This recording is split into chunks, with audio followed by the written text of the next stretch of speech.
আসসালামু আলাইকুম, সবাই কেমন আছেন? আশা করি সবাই ভালো আছেন। আজকে আপনাদের সাথে দুইটা আপডেট নিয়ে কথা বলবো। এক হচ্ছে ড্রাইভিং লাইসেন্সের প্রিন্টিং এ যে প্রবলেমটা হচ্ছে, ড্রাইভিং লাইসেন্স প্রিন্ট হচ্ছে না এবং নতুন একটি আপডেট আসবে এই লাইসেন্সের উপরে। তাই দুইটা আপডেট নিয়ে কথা বলবো। সম্পূর্ণ ভিডিও যদি দেখেন তাহলে কিন্তু বুঝতে পারবেন আসলে কোন কোন প্রবলেমের কারণে কি কি হচ্ছে। তো প্রথমে কথা বলি হচ্ছে এই ড্রাইভিং লাইসেন্স এই প্রিন্টের যে ঝামেলাটা নিয়ে।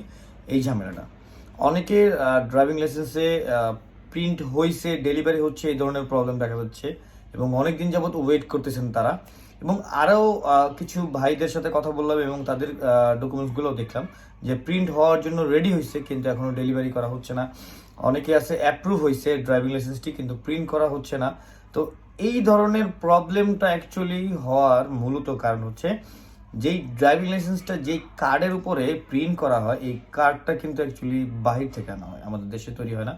তো এলসির যেই প্রবলেম এবং ডলার যেই সংকটের যে প্রবলেমটা, এই প্রবলেমের কারণে এটা আসতেছে না আর কি, বাংলাদেশে আসতেছে না। তাই এই প্রিন্ট হইতে অনেকের দেখা যায় যে 1 মাস 1.5 মাস পার হয়ে গেছে, ডেলিভারি লেখা আসছে যে আপনার ড্রাইভিং লাইসেন্সটি প্রিন্ট করা হয়েছে এবং আপনার পোস্টাল কোডে পাঠায় দেওয়া হয়েছে, যেটা ডাক বিভাগের মাধ্যমে আমাদের বাসায় বা নির্ধারিত মানে ঠিকানায় চলে আসে।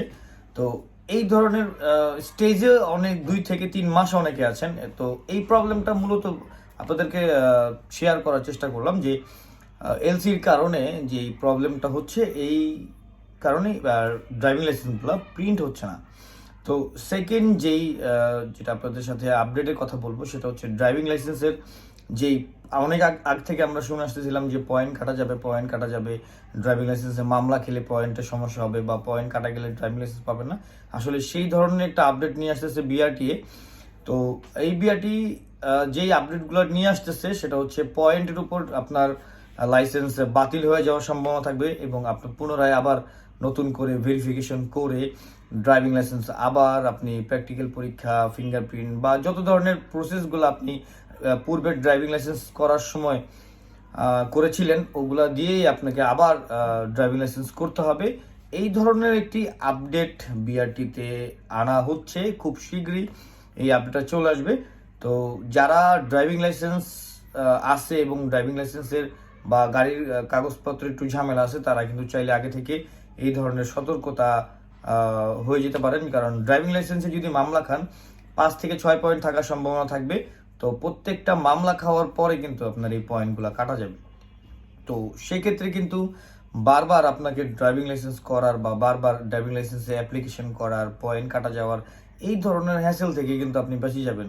তো আগে থেকে সবাই রেডি হয়ে যান। এই আপডেটটা যখন চলে আসবে তখন কিন্তু আসলে বুঝেনি, রাস্তাঘাটে যখন একটা আইন তৈরি হবে তখন কিন্তু আপনি বাংলাদেশের নাগরিক, আপনি কি ধরনের কি প্রবলেম ফেস করবেন সেটা আপনি অবশ্যই ভালো জানেন। সেটা আপনাদেরকে নতুন কোনো কিছু বলার দরকার নেই।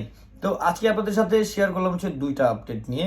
এক হচ্ছে ড্রাইভিং লাইসেন্স যে পয়েন্ট যোগ হচ্ছে ওই পয়েন্টটা নিয়ে কথা বললাম এবং কেন প্রিন্ট হচ্ছে না, ডেলিভারি হওয়ার জন্য রেডি কিন্তু প্রিন্ট হচ্ছে না। অনেক কিছু অনেকে ভাইদের আছেন যে ড্রাইভিং লাইসেন্স প্রিন্টের প্রবলেম ফেস করতেছেন, তাদের জন্য আসলে ভিডিওটা বানানো। তো এই দুইটা আপডেট যদি আপনার না জানা থেকে অবশ্যই আপনি আপনার ফ্রেন্ডদের কাছে শেয়ার করবেন, যারা আপনার এই ধরনের আপডেট জেনে তাদের নিজেদের প্রবলেমগুলো সলভ করতে পারে। এবং আপনি যদি এই চ্যানেলে নতুন হয়ে থাকেন তাহলে কিন্তু অবশ্যই চ্যানেলটা সাবস্ক্রাইব করে রাখতে পারেন। আরেকটা জিনিস ড্রাইভিং করার সময় আপনাদের সাথে শেয়ার করি, সব সময় সিট বেল্ট বেঁধে আপনি অবশ্যই গাড়ি চালাবেন যদি গাড়ি চালা থাকেন, এবং যদি মোটর বাইক অবশ্যই আপনি চালিয়ে থাকেন তাহলে অবশ্যই হেলমেট ব্যবহার করবেন। কারণ একটা জিনিস কি, আপনার জীবনের মূল্য কিন্তু অনেক সময়ের মূল্য থেকে, এবং আপনি যদি ট্রাফিক রুলস মেনে চলেন তাহলে কিন্তু আপনার কোনো ধরনের কোনো সমস্যা হওয়ার কথা না। তো আজকে যে দুটো আপডেট নিয়ে কথা বললাম, আপনারা কিন্তু চাইলে কমেন্টসে আমাকে জানাতে পারেন আপনার কোন ধরনের কি প্রবলেম ফেস করতেছেন এবং কি কি প্রবলেম আপনার মধ্যে হচ্ছে, আপনি কি ধরনের তথ্য জানতে চান অবশ্যই কমেন্টসে জানাবেন। কমেন্টসে জানানোর পর আমি আসলে কমেন্টের অ্যান্সারগুলো ভিডিওর মাধ্যমে দেওয়ার চেষ্টা করবো, কারণ ভিডিওর মাধ্যমে দিলে আপনারা একটু বুঝতে পারবেন যে আসলে ব্যাখ্যাটা আসলে কি। আর লিখে দিলে আসলে বোঝা যায় না। অনেক ভাই আমাকে কমেন্ট করেন যে ভিডিওর মাধ্যমে আসলে বোঝানোর জন্য, তো ভিডিওর মাধ্যমে আমি চেষ্টা করি।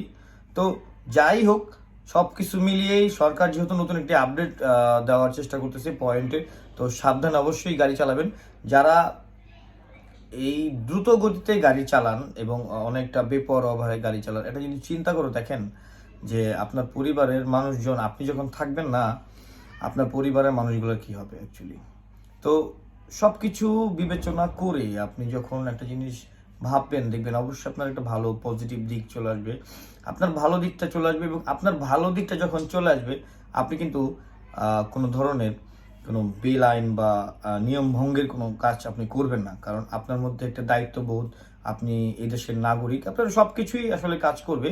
তো যাই হোক, অনেক কথা বলে ফেললাম, কারণ আসলে লাস্টে একটু কথা না বললেই নয়, কারণ এই ব্যাপারগুলা আমরা সবাই জানি, সকলেই জানি, কিন্তু আমাদের মানতে অসুবিধা হয়। তাই আমরা চেষ্টা করব ট্রাফিক রুলস মেনে চলার জন্য, এবং সবসময় আমরা আমাদের ড্রাইভিং লাইসেন্স, যদি আমরা যেহেতু আমরা পরিবহনের চালাবো বা আমরা চালাই বা আমাদের বাইক আছে, গাড়ি আছে, যাই বলি না কেন, সো আমরা অবশ্যই ড্রাইভিং লাইসেন্সটা সাথে রাখবো, যাতে আমাদের সেফটি থাকে। কারণ রাস্তায় বলা যায় না, দুর্ঘটনা হলে, কোনো ধরনের দুর্ঘটনা হলে হয়তো আপনার ড্রাইভিং লাইসেন্সের কারণে আপনাকে চিহ্নিত করা যেতে পারে। তো আশা করি আপনারা বুঝতে পেরেছেন আসলে কি বলতে চাচ্ছিলাম। ছোট্ট করে একটা গল্প বলি, গল্প না, এটা হচ্ছে আমার নিজের এক্সপিরিয়েন্স করা। সেটা হচ্ছে, আপনার যদি অনেক আগে আপনি ড্রাইভিং লাইসেন্স করে থাকেন জন্ম নিবন্ধন দিয়ে, এটা নিয়ে একটা ভিডিও আসবে খুব শীঘ্রই, তাহলে আপনার ওই জন্ম নিবন্ধন দিয়ে যে ড্রাইভিং লাইসেন্সটি, ওটি আপনি ডিলিট করে ফেলতে পারেন এবং আপনি আপনার ভোটার আইডি কার্ড দিয়ে পুনরায় একটি ড্রাইভিং লাইসেন্স করতে পারেন। সেক্ষেত্রে কী হবে, ড্রাইভিং লাইসেন্স যেটা এনআইডি কার্ড দিয়ে করবেন, ওইটারই আপডেটটা আপনার কাছে থাকবে এবং আপনি আপডেটটা অনলাইনে দেখতে পারবেন। কিন্তু জন্ম নিবন্ধন দিয়ে যেই ড্রাইভিং লাইসেন্সটি আপনি করেছেন, ওইটার আপডেট কিন্তু আপনার কাছে থাকবে না। এবং যখন আপনি সংশোধন করতে যাবেন, তখন কিন্তু আপনি বিভিন্ন ধরনের হ্যাসেল ফেস করবেন, এর কাছে যাও, সের কাছে যাও, ওনার কাছে যাও।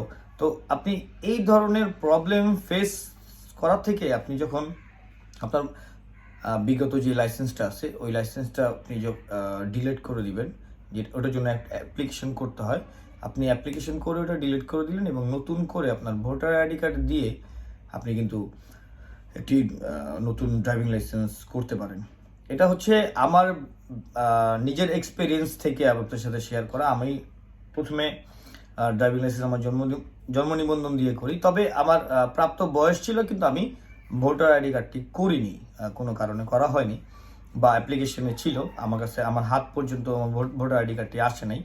তো এখন আমি জন্ম নিবন্ধন দিয়ে ড্রাইভিং লাইসেন্স করেছি, এখন আমি কিন্তু একটু প্রবলেমে আছি। তো আমি এই প্রবলেমটা সলভ করে ফেলতেছি, কারণ বিআরটি এত সুন্দর সুন্দর আপডেট নিয়ে আসতেছে, যেটা আপনি ঘরে বসেই সকল ধরনের কাজ করতে পারবেন। তো আজকে এই পর্যন্তই, অনেক পেঁচাল পারলাম। ভালো থাকবেন সবাই, সুস্থ থাকবেন। যদি ভিডিওটাতে ভালো লেগে থাকে আপনার কাছে, অবশ্যই কিন্তু একটা লাইক দিয়ে রাখবেন।